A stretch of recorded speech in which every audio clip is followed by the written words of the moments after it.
medyo pagkatapos ng dinaya, hindi mo tatanggapin na may sakit ka. Wala akong sakit. Naano ko yan sa konsepsyon? Naranasan ko yan sa konsepsyon. Wala si Father Ben noon, tinawag ako sa konsepsyon, meron daw may sakit. Tinatanong ko muna lagi, teka muna, sigurado ba kayong alam nung may sakit na pupunta yung pare? Di ho, pero sige na ho, Father, please. Kasi dapat alam nung may sakit. Kasi kalalabas lang sa ospital nung nung may sakit, nung tas na-diagnose siya, stage 3, lalaki. No? Hindi ko na sasabihin sa inyo kung saan sa may cancer. Basta stage 3, yung lalaki. No?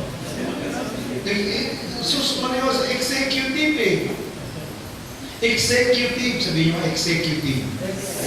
Malaki ang sweldo, marami siyang pera, ang lakas-lakas niya, pero hindi niya inintindi yung kanyang kalusugan.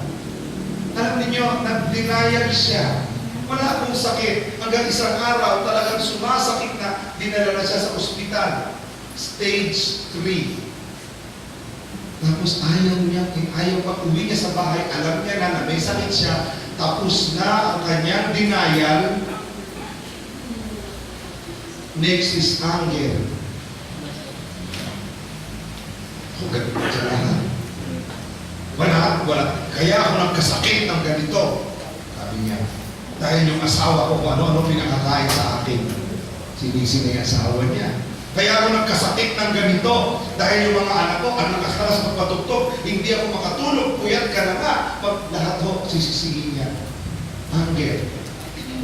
At dumating ako sa kanya, nandito. Susi Mariose.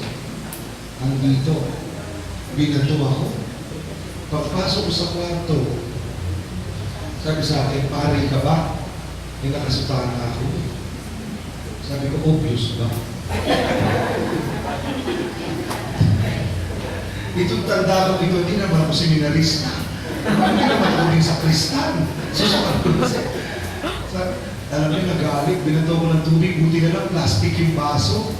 Binato ako talagang ganyan. Get out of my room pa. Wala akong kasalanan. Nandito siya sa anger. Naku, nahirapan mo ako dyan. Tapos, sabi ko sa asawa, ayan, sabi ko na sa inyo, hindi pa na niya alam na dadating yung pare. Naku, pasensya na kayo natin.